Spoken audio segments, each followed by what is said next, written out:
Good evening and welcome to the December Cloud Native Computing Foundation and Kubernetes Meetup here in Louisville, Kentucky. And tonight we're going to be talking about Kubernetes operators. But first off, I want to ask a question to the group here. How many of you are developers? Okay, about 5. How many of you are systems operations side people? Okay, so the rest. What's really amazing about the Kubernetes ecosystem and the Cloud Native Computing Foundation in general is that it really addresses the needs of both sides of that conversation. And it's really interesting that one tool, one platform can really provide so much power to so many different diverse people. It's not just your typical enterprise developers or your startup developers or your networking admins or your systems admins or your Linux admins or your Windows admins. Kubernetes can help out all of these people, which is really awesome. So, but you may say, I use Amazon or I use Azure or I use Google and run all my workloads there. Why would I want Kubernetes? Well, here's the thing. If you're using Amazon and you're consuming their services like RDS or SNS or SQS, or if you're using Google and you're doing all your data in Bigtable or whatever, you are vendor locked in. So if you're on their platform and they decide to raise their rates, you've either got to re-architect your code or pump out the money. You got no choice, right? The other thing about this is security. There are certain organizations, for security reasons, even a VPC is not secure enough. It's not isolated enough. Compliance is also a particular issue, especially in these days where we have the GDPR Act affecting us from Europe. General Data Protection Act has very, very strict requirements about data ownership, data stewardship, and data sovereignty. And if you're not paying attention to that, it can actually bite you in the butt, even if you think you only operate in the United States. And comes back to really price gouging. You're trapped working with a single vendor a lot of times. But developers love the speed of being able to deploy on those services. It's great to not have to wait on your IT guy to build a database server or cluster for you, right? Sometimes the approvals, the acquisitions, the budgeting, everything, it can take weeks, sometimes months to get a new machine spun up to build a new database. So how can we address that without being locked into a particular vendor? And that's where operators come from, and the operator SDK. My name is Devin Phillips. I am a senior consulting engineer with Red Hat, and full disclosure, we sell an enterprise Kubernetes distribution that we call OpenShift. I'm going to try to keep the OpenShift talk to a minimum and keep this strictly related to stock Kubernetes, because OpenShift is stock Kubernetes with some extra stuff added on via operators. I've been working with Kubernetes now for 4.5, 5 years. So I was in there very, very early days. Tried it out the first couple of times and I said, this thing sucks, I'm not using this. And it's progressively gotten better. And now I only say this thing sucks every couple of weeks or so. And here's what we're going to be discussing today. We're going to be talking about those managed services that we get from our cloud providers. We're going to ask, what is an operator? How do operators work? What can operators do for me? And I'm even going to show you how to build an operator. That's super cool. Developers, as I said, love these managed services that they get from their providers. It speeds up their ability to deliver value for customers.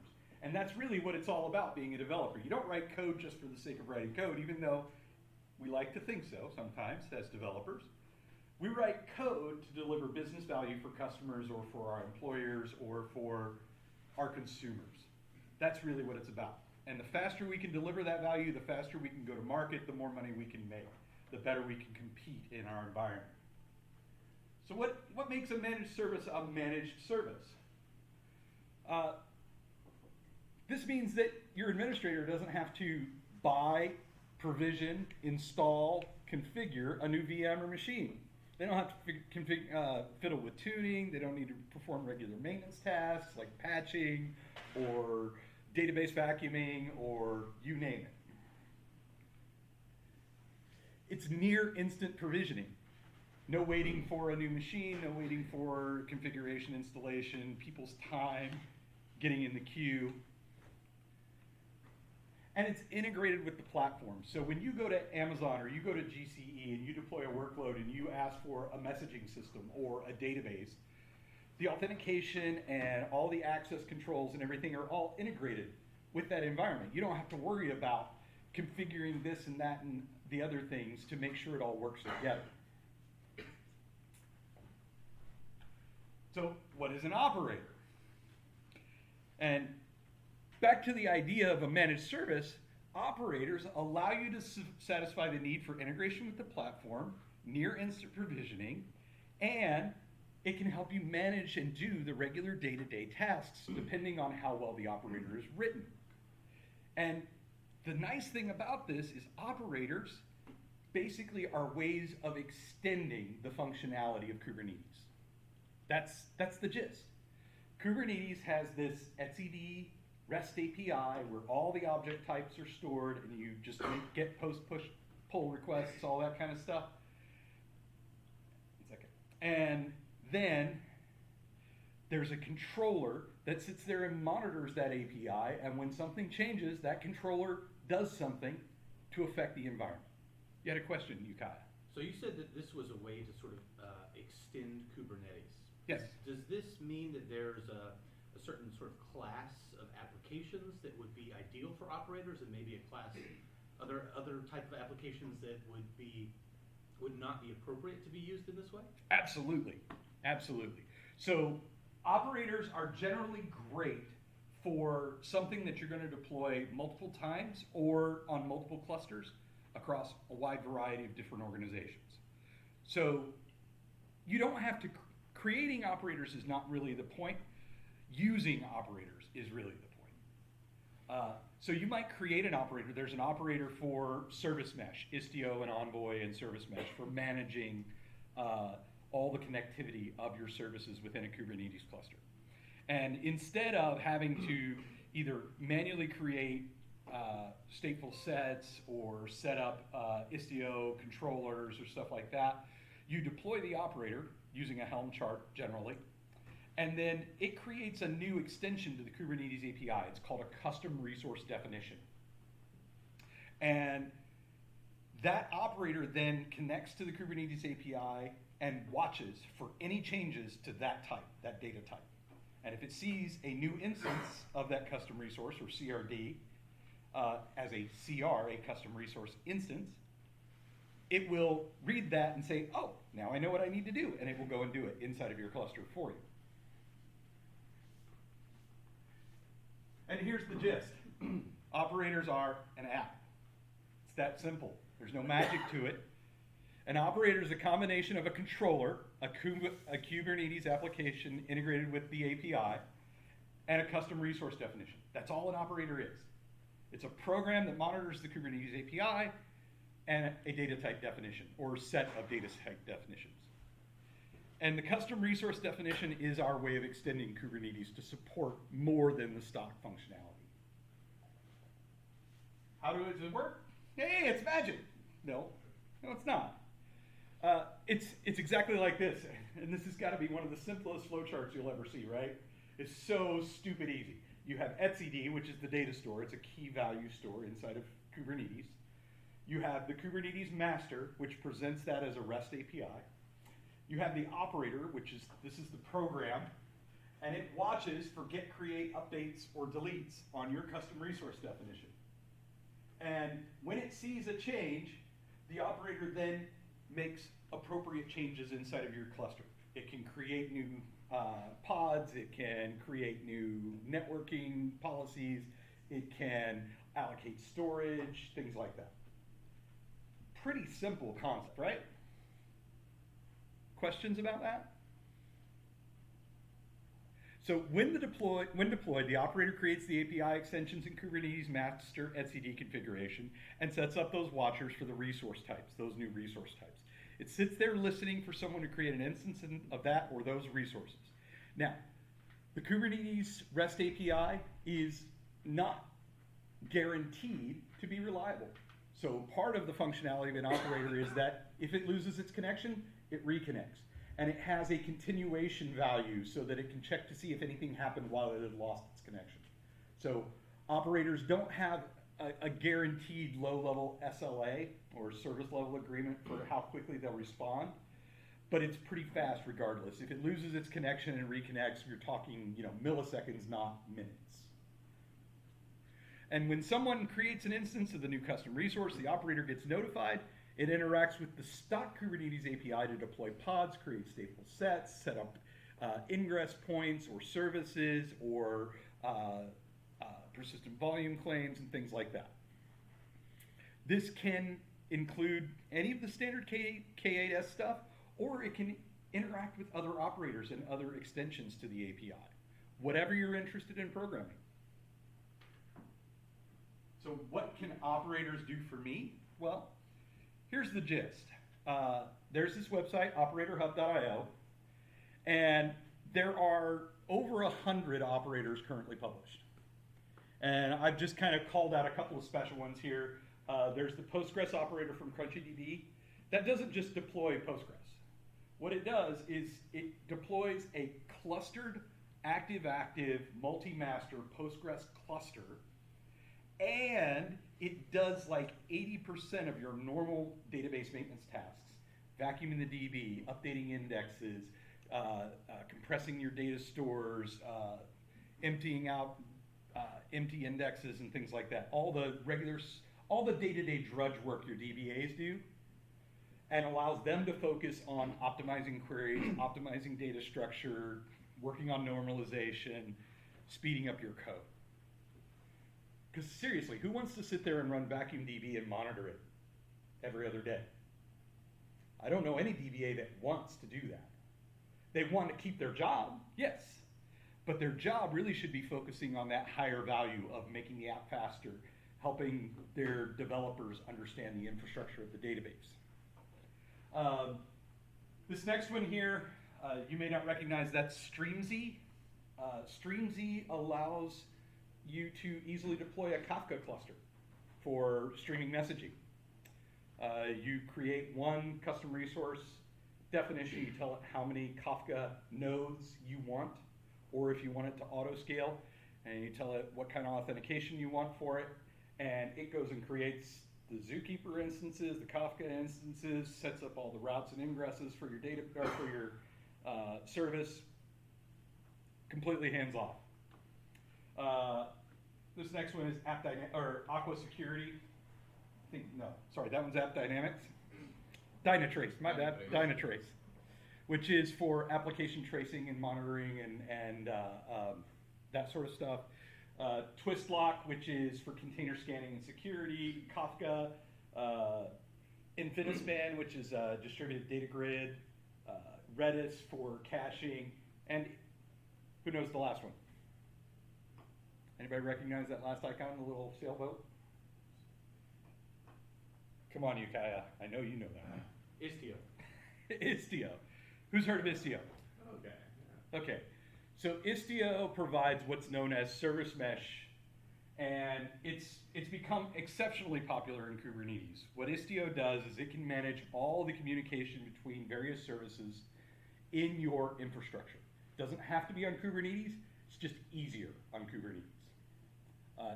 Istio has a subcomponent called Envoy that is a proxy that runs adjacent to whatever application it's managing. And then Istio can do things like give you distributed tracing and monitoring. It can give you things like end-to-end encryption with mutual authenticated TLS automatically. You don't have to implement the TLS or the SSL stuff yourself. Istio just wraps your application and does it for you. Because of it doing mutually authenticated TLS with certificate authority and everything like that, you can actually very, very granularly manage what can talk to what and where and when. So let's say that you have 16 different applications and 5 different databases, and for some reason, application B, which is supposed to talk to database 1, is trying to talk to database 4. And because Istio is there, and you haven't explicitly allowed it, it can't. That's one of the benefits that Service Mesh can give you. But it can also give you the ability to have visibility. So everything that runs through Istio is traced using Jaeger and is stored as metrics using Prometheus, which can then be visualized using a tool like Kiali or Grafana. And so you can see exactly how much traffic's passing back and forth between your services and doing what. It's really cool. What's really great about this is installing these operators is as simple as running a single Helm chart. You guys familiar with what Helm is? Anybody not familiar with Helm? Okay, 1 or 2 of you. So Helm is a way of creating like templatized Kubernetes configurations and then applying them to a cluster. So think of it sort of like infrastructure as code for Kubernetes. Does that make sense? Does that help you understand it? Yes, no? Like the Docker, the newer form of Docker configuration, I forget what it's called, where you specify just a config file and it just builds it for you, like a Yeah. config file. Doesn't Helm use like templating to do if-then stuff for It configuration can. pieces? It can. Yeah. I mean, templating is actually useful because who wants to write the same stateful set over and over and over again for a bunch of different namespaces or a bunch of different environments? Sure. It'd be better to use a template, right? Yeah, And just plug in variables. but it can get out of hand. It can, oh, absolutely, absolutely. It can get out of hand. That's not an argument against Helm, that's an argument against people doing stupid things. So, Red Hat and our OpenShift offering around Kubernetes, we took this one step further. We actually integrated Operator Hub directly into our Kubernetes console. No Helm required. You just click a button and say, give me this, and it says, okay, done. Now, what's really cool is that beyond this, a lot of this operator stuff came out of an organization called CoreOS. Anybody ever heard of CoreOS? CoreOS had a Kubernetes platform they called Tectonic, but they also had another couple of products that they were working on. Operators was one of them. And I say was because Red Hat bought CoreOS last year and integrated them. We took all of their proprietary Kubernetes stuff, we made it open source. So all of this is freely available from GitHub, including OpenShift. But one of the things they had is what they call their Operator Lifecycle Manager. And so this capability of deploying operators, you can put this in any Kubernetes cluster. It's just another operator. You can deploy it with a Helm chart. You can get this OLM, Operator Lifecycle Manager. And the operator itself can actually keep itself up to date and patch itself without impacting your system. If you choose to let it. You don't have to let it, but you can. So the whole concept of this is that we're minimizing the drudge work of operating these systems and giving developers the freedom of on-demand, instant provisioning, cloud-style services, but you can deploy it anywhere. You can deploy it on Amazon, or you can deploy it on Azure or Google, or in your own data center, regardless. And you write your code to these operators, and you're not locked into any given vendor. A lot of these operators work with just open source software. So the Kafka Streamsy operator, free software. Kafka itself, free software. The base Postgres operator, not the one that does all the fancy clustering, is free. Now the fancy clustering, you got to go talk to CrunchyDB about. That's their thing. A lot of this stuff is just open source software made easier to manage. That's the whole point. The only difference between Operator Hub and the Operator Catalog in OpenShift is that the OpenShift catalog identifies operators that Red Hat and its partners can commercially support. So if you need somebody to call when you have a problem, we actually identify which operators have some form of commercial support. Now, the other thing that CoreOS had was what they called the operator framework. They had a tool that helps you bootstrap building a new operator in minutes. And that's what we're going to talk about next. The operator framework is a set of tools which can be used to build, publish, deploy, and manage your operators. So, how can you build an operator? There's two paths. There's the easy way, or easier way. The operator SDK can help you quickly get started building an operator using Ansible, Helm, or Go. Those are your three options. And that's actually pretty good. You can do most anything, but maybe, maybe you don't want to use Go, or maybe you don't want to use Helm, or you don't want to use Ansible. Here's the types of operators that you can support with those three options. Helm operators only support basic install and seamless upgrades, automated patching of the operator itself. Because that's a limitation. Helm is not like a full-blown programming framework. Ansible and Go can give you full life cycle. The application itself can be monitored and managed. It can do regular operational tasks, brain farting, regular maintenance tasks and things like that. It can also do metrics, alerts, log processing, and workload analyses. So if your operator is made smart enough, it can monitor and you can say, hey, your Postgres instances, your Postgres cluster, you're hitting max IO ops for those nodes. Let's spin up another couple of pods on a couple of other nodes and spread that IO op around. Operators can do that kind of high-level insights, or deep insights. And then finally, autopilot. Autopilot is fully managed. It's just like running on AWS or GCE. If the operator is of high enough quality, has enough intelligence baked into it, it will automatically scale up, scale down. It will shift workloads around to have the best impact, all of that stuff. It's really quite impressive. But that comes down to who's writing the operator and how much intelligence they put into writing that operator. Then there's the hard way. So like we said, an operator is just an application with some custom resource definitions, and the application just talks to the Kubernetes API and watches for changes. I can write that app in Python, I can write that app in Java, I can write that app in, Ruby, whatever.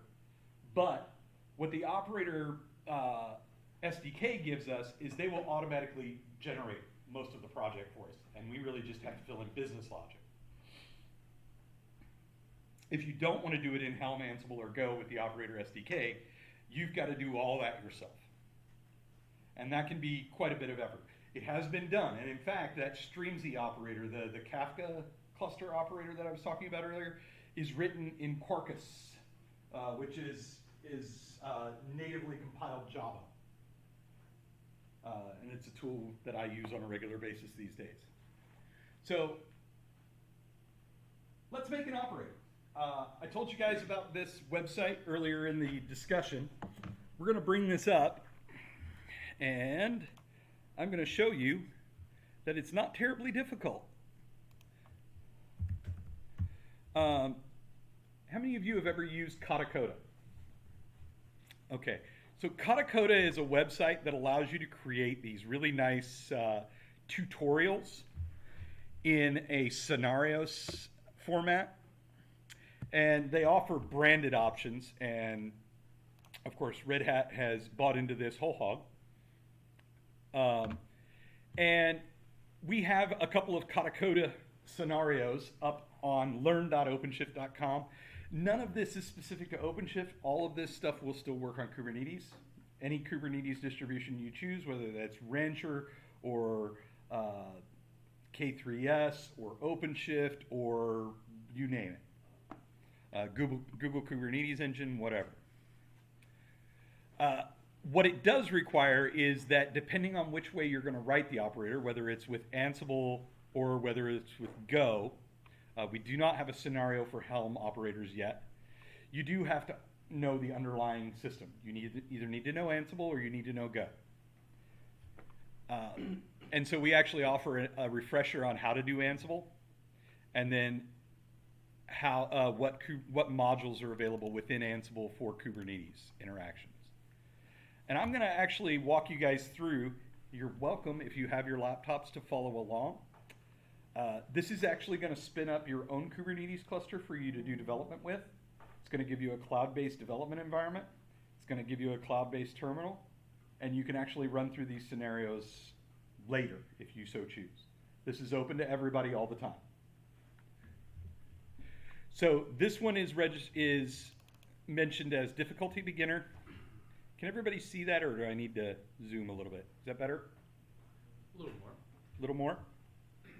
Okay. So at the end of this section, you'll understand what an Ansible operator is, how the Ansible operator maps custom resource events to Ansible code, how to pass extra variables to Ansible code via the operator, how to leverage existing roles from Ansible Galaxy. How many of you are familiar with Ansible? Okay, Ansible is a tool for doing configuration management and automation, or as we tend to prefer to call it, infrastructure as code. It allows you to manage how your systems and applications and everything are all set up, configured, and managed in a declarative way. So that if somebody comes in and burns down your entire data center, as soon as you've got new hardware, you just run this Ansible playbook and it's all configured back exactly the same way as it was before. I like the way Brian Cantrill puts it. He says your systems should be cattle, not pets. You should have no qualms about going in there with a machine gun, shooting every machine in there, letting it die, and being able to spin it back up like that. Because it should all be automated, whether it's using Ansible or Terraform or Chef or Puppet or you name it. You should be able to rebuild your entire environment in less than a day using automation. So Ansible Galaxy is a way for people who work with Ansible a lot to share their own custom extensions they've built around Ansible. And basically Ansible Galaxy is just a command line tool that lets you pull libraries from repositories, from GitHub, from Bitbucket, from GitLab, whatever. How to deploy the Ansible operator in an OpenShift cluster. This is basically directly transferable to any Kubernetes cluster. And then how to run the operator locally for development and testing. These are all things that you can do in this Kata Kota scenario. So they're going to talk to you a little bit about a lot of the same things I've discussed with you. Why an operator, what is an operator, what's included in the operator framework, how do I use it. I'm just going to kind of walk you through this and show you how quick and easy it is to create a basic operator. So inside of an Ansible operator, there's this watchers file. And the watchers file is basically, like I was saying, you're telling the Ansible process what custom resources to watch for. You specify the group. So whenever you're looking at a Kubernetes style environment, every resource in the Kubernetes API has a group, a kind, and a version. So for example, a Kubernetes ingress definition is what it's v1.core or core.v1 is the group, and then the kind is ingress, and then the version is the v1 or v1. It's core/v1, isn't it? Yeah. I forgot. I'm not sure for ingress. So this is what that looks like in the watchers YAML file. So we're saying that the version is v1 alpha 1. And because we're creating operators for our own organization, we want to use something distinctive and unique that won't conflict with other people. So we generally like to use fully qualified domain names. That makes it easier to ensure conflict-free operation with everybody else's operators. And generally the format of that is operator name.yourcompany.com or .net or whatever. And then finally, the role is the Ansible role that will be executed when there is a change to this type of custom resource. The way you trigger a playbook instead of a role is you just specify a playbook.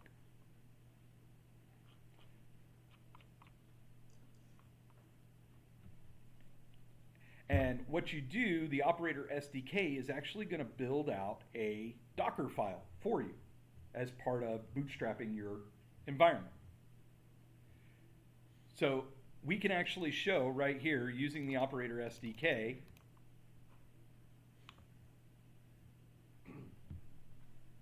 project creation complete.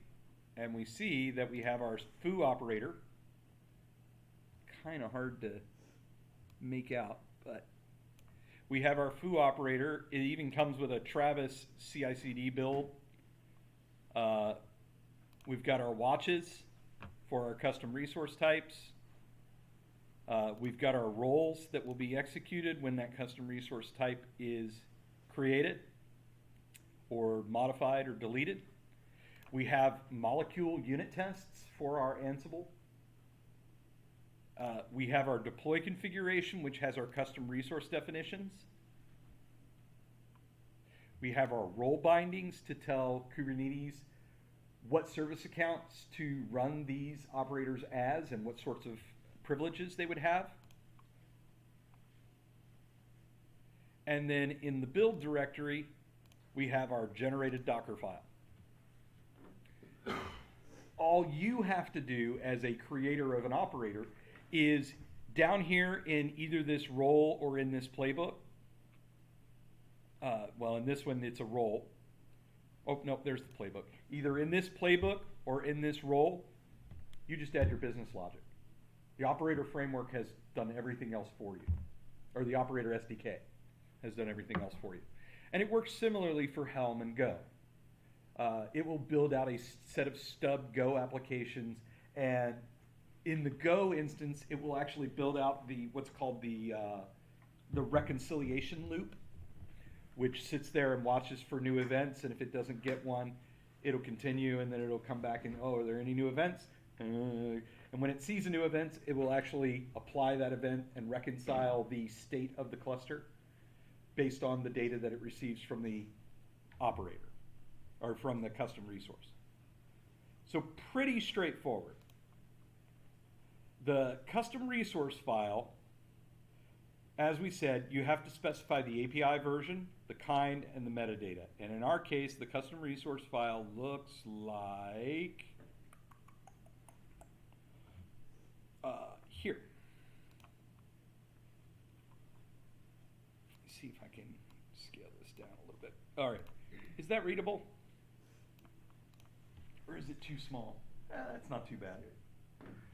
So as we said, we have our API version, which also has our group. So we have group, and then API version at the end. And then we have our kind, and we're calling this a foo. And a foo may do something particular in your world. This could easily be a database, or it could be a message system, or it could be a storage management tool, or whatever. And what we're saying is that we want it to be size 3. And I think in this example operator, what that's going to do is it's going to create 3 pods using a stateful set. Similarly, here's a more advanced list of, this is the actual custom resource definition. So this is what we give Kubernetes to tell it to extend the Kubernetes API.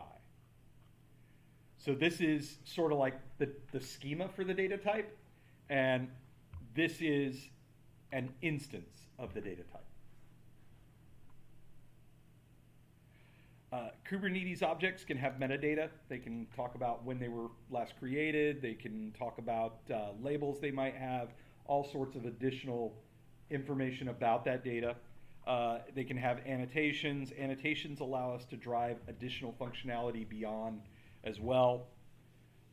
And in this particular instance, for Ansible operators, one of the annotations we can use is the reconcile period. How often does it pull the Kubernetes API to see if there's been any changes for our custom resources?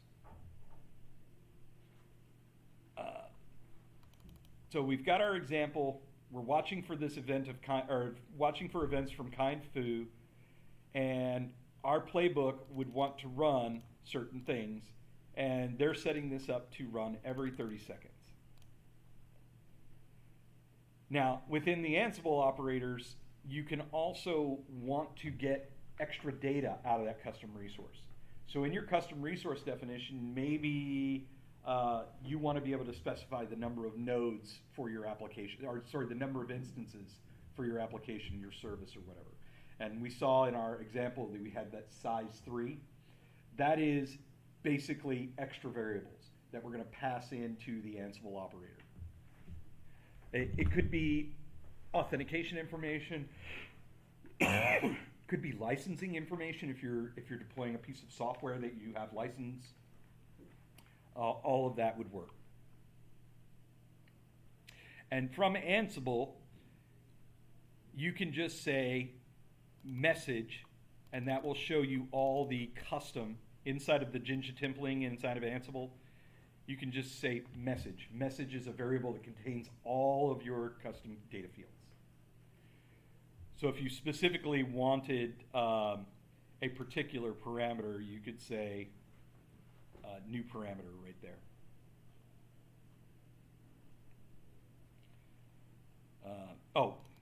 They have a couple of different values. They have message and new parameter, and you just refer to them by name in your Ansible templating. You can also use JSON structures. You can access the metadata using the meta variable.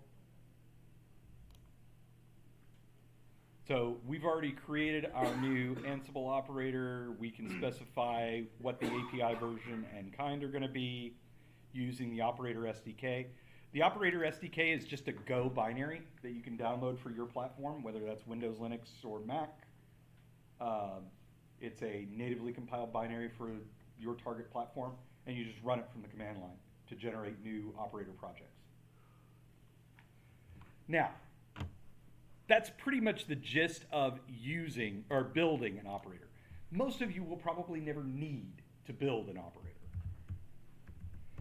Most of you are probably just going to, wrong website.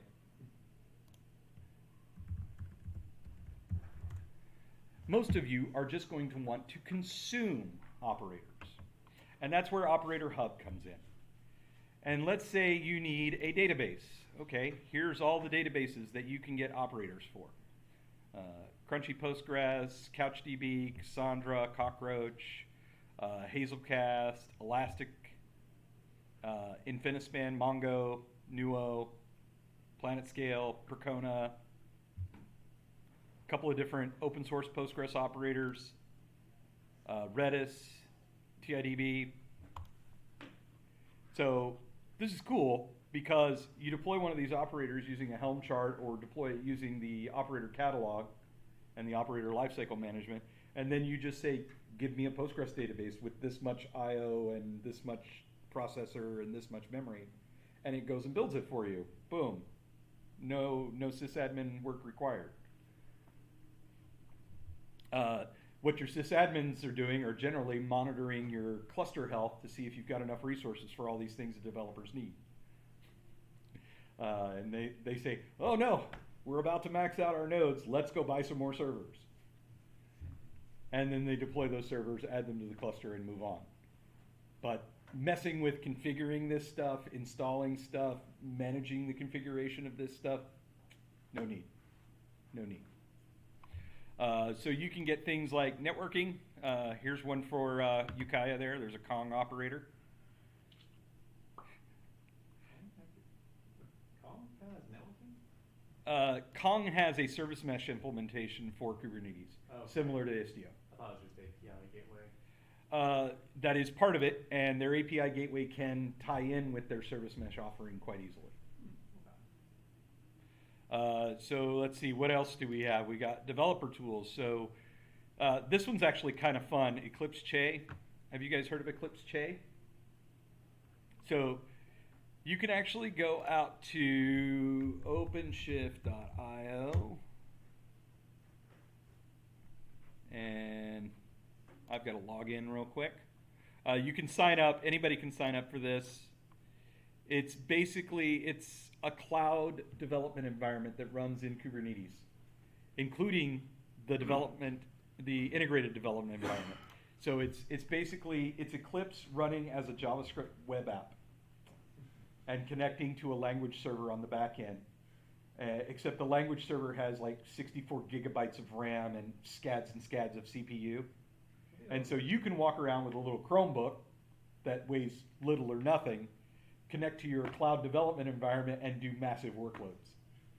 I don't remember about Eclipse Chase. Is it just for Java, or can you do other? Oh, no. Eclipse Che actually works with pretty much any language. Well, in fact, the latest version is based on Thea, which is the VS Code interface. And so VS Code plugins all work. So you can build out Che workspaces using whatever VS Code plugins you want. And it looks just like VS Code in the browser. Apparently I'm having problems logging in. I apologize. I would have shown it to you. It's actually kind of cool. And you can build, so from an architecture level, you can define what they call stacks for Che. And you can say, here is the stack I want people to use for Java development in our organization. And it has these tools, these plugins, these capabilities. And then whoever logs into your Che environment, they get that stack pre-configured for your types of workloads. And your architects and such can limit how much play your developers can do if they so choose. They don't have to, but they can. Yeah, protect them from themselves, right? And let's see, what else have we got? We've got storage. This is actually one that I think is super duper cool. Have you guys heard of Rook? Name only. Okay, so let's say you have a Kubernetes cluster. It's installed on bare metal. Each of those servers has X amount of disk, right? Could be solid state, could be spinning Rust, could be whatever, right? But that storage is specific to that node, right? You can't carry it across the cluster. Let's say that workload moves from node A to node B. How do you get things across? Well, the Rook operator can deploy a Ceph cluster. Ceph is a distributed file system, a replicated, resilient, self-healing distributed file system. And what it can do is that operator can look and see how much local storage each of your Kubernetes nodes has. And it can ask you, hey, do you want to use it all? And you say, yep. And it builds a distributed, replicated, fault-tolerant file system across your cluster for you. And then you can use that storage for any of your workloads. Have you used OpenEBS as well? OpenEBS? No, I haven't. Similar concept. Yeah. Both free. Portworx, I think, does something similar as well, except it's a phase solution. It's not published yet, but there is a Gluster operator as well. Gluster and Rook are Red Hat's typical solutions for storage. We support the development of both. Okay. So we hire engineers and pay them to work on both of those open source projects. I've actually tried Rook. So. Rook is pretty easy to use. That's good, because OpenEBS took a little bit of understanding. Yeah.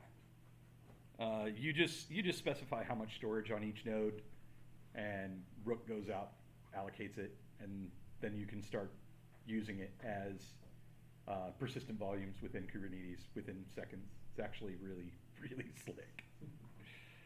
This is going to be the default storage mechanism for OpenShift 4.3. In 4.2, we're in transition from Gluster to Ceph. You can choose in 4.2, but in 4.3 by default it'll be Ceph. 4.3, yeah.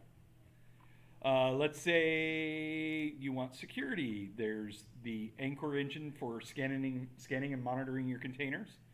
Istio for providing service mesh and management of your services. Keycloak.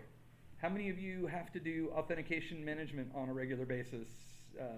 It sucks. So Keycloak can give you identity and authentication, which you can then tie into any of your other applications really easily. It can do SAML, it can do OpenID, OAuth 2. That's pretty nice. Sysdig agent, twistlock agent, HashiCorp Vault operator. Raw. Have you guys ever tried to set up a distributed HashiCorp Vault instance? It's a pain in the rump. With the operator, you just say, do it.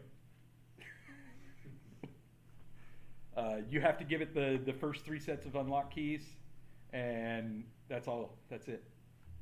You're done. It's super easy.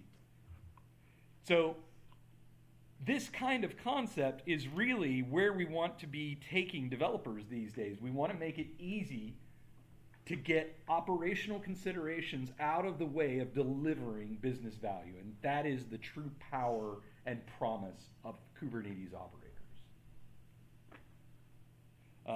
You were talking about Spark workloads, I think?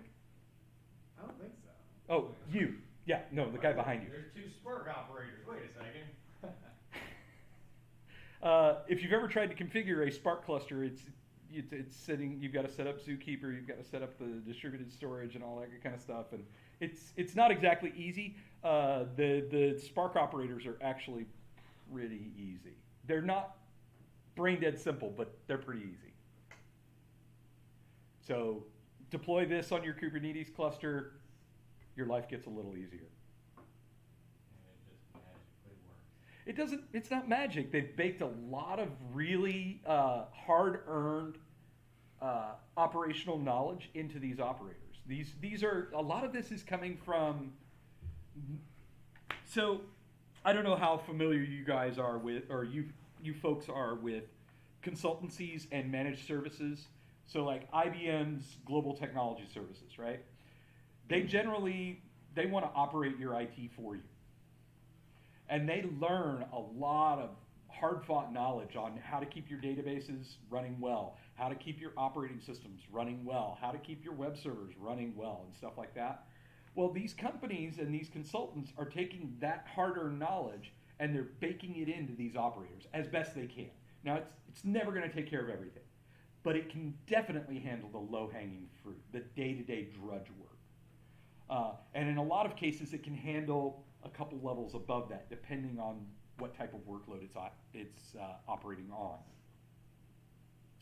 Like I said, I've played around with that CrunchyDB operator. I have configured multi-master active-active Postgres clusters in the past. It is a lot of work. It's worth it, don't get me wrong, because I love me some Postgres and I love active-active high availability. But it's some work. It's a couple weeks for me to set it up on bare metal. With the CrunchyDB operator, it's like 3 hours. That's it. And most of that 3 hours is not me working at the computer, it's me planning out the capacity needs for the cluster. And then plugging it into a custom resource definition and applying it. So when would someone who knows that this operator exists still make the decision to install it manually? Like what sort of scenario or requirements do you imagine that they would have that would cause that sort of situation? So I understand, let me make sure I understand the question. The question is, when would you choose not to use an operator and deploy something manually in Kubernetes? Yes. Anytime you're outside of the 80% mean, I would say. Okay. So if you're doing something very, very custom, which I hope everybody in this room realize you should try to avoid very, very custom at all costs, there is the possibility that an operator is going to get in your way more than help you. But for 80% of workloads, I would say operators work just fine. See, in my last job, we did post Elasticsearch, and that's one consideration we had to come across is a lot of the operators, at least to begin with for Elasticsearch, were Elastic licensed, so we weren't able to host it. That's one use case. Okay. Another is we started early on before operators were a thing, so trying to retrofit what we had already into using operators would have just been a very long process to figure out how to do it. And, you know, it was a startup, so how much It's just time easier to to allocate to it. Throw into it. Those are the two use cases I can Could there be other situations where maybe there's a licensing issue where the operator itself has a license that's not ideal, even though maybe the software packages is a standard open source project? I suppose that's possible, yeah. One of the main things that we're seeing operators used for is to help people license products on Kubernetes. So traditional ISVs, Microsoft SQL Server is a great example. They license it for a particular hardware rig. Number of CPUs, amount of memory. In Kubernetes, that's elastic. It changes. How do you handle licensing in that world? Give it away. Software wants to be free. Postgres. I can agree with you 100% with that. I love that, but not everybody is going to go that route. There are still going to be customers that buy DB2, customers that buy Oracle, customers that buy Microsoft SQL Server, customers that buy Windows, and that's fine because it works for their use case and that's their choice. But one of the very first commercial operators that was released in Operator Hub was the Microsoft SQL Server operator. And it can deploy clustered SQL Server. And it can manage your licensing. You just say, hey, Microsoft, license me up to X. That's as high as I can scale. And Microsoft will actually sell you what they call a dynamic license for SQL Server on OpenShift. And basically it says, we'll only charge you this flat rate if you stay at that low level. If you burst above that, you pay per instance at a reduced price. And the operator monitors and meters that utilization. Hey, so don't use SQL Server. You don't have to use SQL it's Server. Not that. It reminds me of the overdraft charges at banks. Like they could stop the charge, but they don't. Commercial software at its best, man. The operator could prevent the burst. You're preaching to the choir. I work for Red Hat. Come on. I'm just saying that this is a perfectly valid business use case for a lot of people. Absolutely. Yeah. And I'm not trying to disparage. I'm sure Kong licenses their software and services as well. Well, I mean, I do get a paycheck every month. So.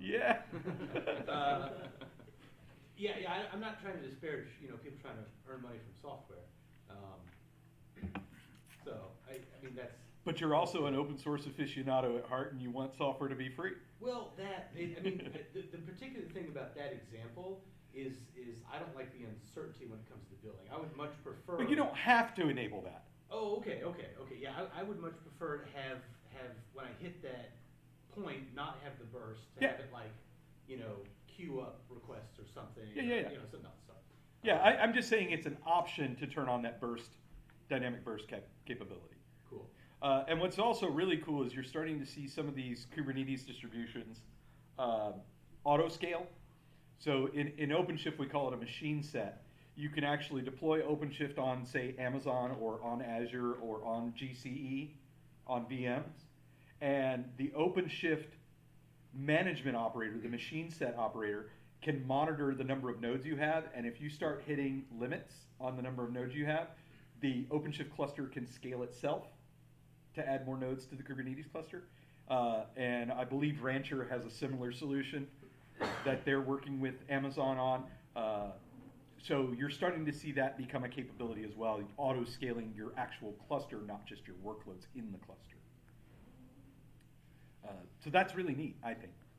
We have support. I think there's support now in some of the Kubernetes for OpenStack. So if you're running on-prem, you can use OpenStack to auto-scale or VMware to auto-scale, and then all three of the major cloud providers. Does it sort of work across cloud providers? I can have it auto-scale in wherever I want instead of just someplace specific? Or? So there's two possible answers I can give you to that. There's the Red Hat answer, which is we don't support that.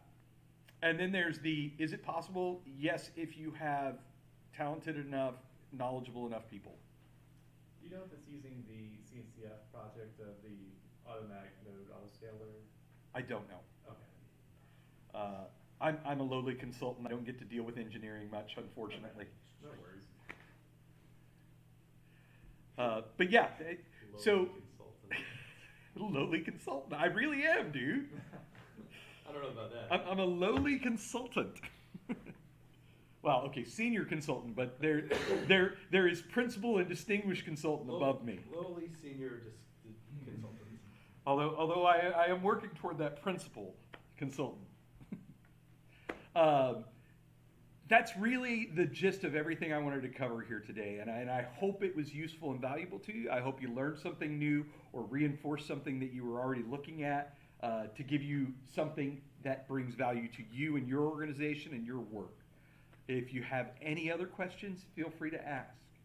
So this kind of goes back to what you're talking about, the different, when you're creating an operator, there's sort of three different paths, the Helm or the Ansible or the Go. Why would you choose one of those? Why would you choose Yeah, one of? yeah. So Well, it so comes I- down to ease of implementation. The Helm operator is the easiest to implement because Helm is just Jinja templates, right? Okay. That's really simple. Yeah, I thought it was Go templates. no, it's Jinja 2. Oh. Is Helm written in Python? No, but it has a Jinja 2 implementation, is my understanding. Huh, okay. So Just so templates. it's really easy to do Helm. Okay. Ansible provides you more power, but not quite as much capability as what you could write in custom software in Go. Right. So you choose based on how complex, what are the features I need to bake into my operator? Does it need to be able to do lots and lots and lots and lots of crazy things? And maybe it's better to write that in Go. Or does it only need to do certain things? Maybe that's better in Ansible. Or maybe it just needs to be really simple and Helm can do it. Would there, like maybe depending on the kind of software that I want to write, I'm guessing like I got Postgres, I'm bringing that to the table already. Then the Ansible stuff is just saying, here's the things, pull it in, do that, do stuff here with this, wired up this way, right? I'm not sure I understand the question. Maybe I'm not understanding like exactly what Ansible is, I understood Ansible is not a programming language. It's like a declarative push stuff to the server kind of language, like With some templating capabilities. move stuff around. Uh-huh. But does And it there are do- modules that extend the functionality of Ansible. Okay. So there are modules for, there are modules to interact with the Kubernetes API. You could tell Kubernetes create an ingress from an Ansible playbook. Is it Turing complete? I mean, I don't know. is it that powerful? Possibly, maybe. Okay. You'd have to bend over really weird ways to make it do things like that. So I guess my assumption or my thinking is with Ansible and Helm, kind of like I bring the software and then I configure how it wires into the Kubernetes API calls. And it can configure the software itself. So like setting up Right. your pgconf file, Right. or setting up the say the ulimits on your container, or your syscontrols for your container, your operating system specific settings for that. So for that stuff, it seems like Ansible would be, a good fit. But maybe with the Go stuff, like you said, a lot more fancy knobs and switches. Well, you could actually tie directly into like an API on the target product. Mhm. So for example, the SQL Server operator, the Go code actually ties into the SQL Server internals. Okay. It monitors how it's operating, how many IO ops it's using, how much memory it's using, And how much Ansible and CPU Helm it's can't do using. that. Not Okay. easily. Okay, Not easily. that makes sense. Right.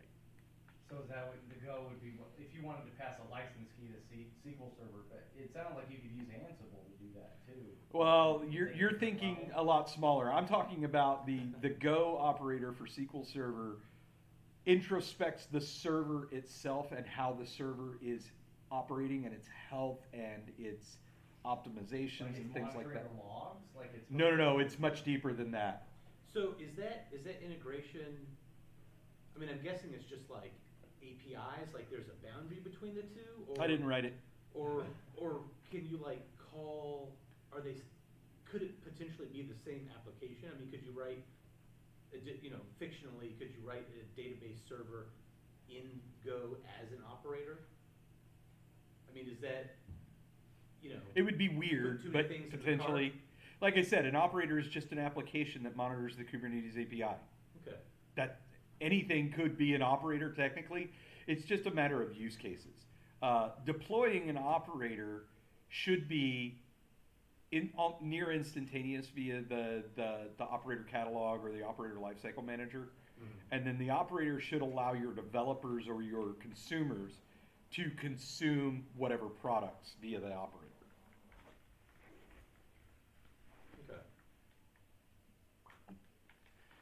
Okay. Any other questions? What do you guys think of operators? Pretty cool? Good stuff? He's hard to impress. He's a tough crowd. I know him. Should've brought fireworks. What's that? Should've brought fireworks. Should have brought fireworks, I guess. It's like a larger and more elaborate implementation of replacing someone with a shell script. Well, I mean, here's the deal.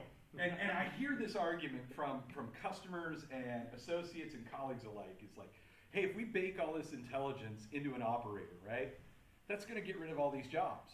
No, that's not the right answer. And any company that looks at it that way, you should run screaming from them anyway, because they're probably doing all kinds of other stupid crap as well. What it really comes down to is, like when I was talking about that crunchy DB operator that does a lot of the regular maintenance tasks, that frees your DBAs up to do the more fulfilling, more interesting tasks that they really can or are capable of doing, instead of doing the daily drudge work of vacuuming a freaking database, updating indexes, blah, blah, the blase drudge work. It offloads toil. Yeah, exactly. And that's really the win that you get out of an operator. It's the same win you get from going to a cloud provider. If you go to Amazon and you use RDS, you don't have to maintain a database anymore. Amazon does it for you. And it auto-scales too. It's great. It's also pretty damn expensive. It's also locking you into their solution. So those are the considerations that you have to keep in mind when you're using those cloud services. And that doesn't always suit everybody. Some people, it suits them just fine.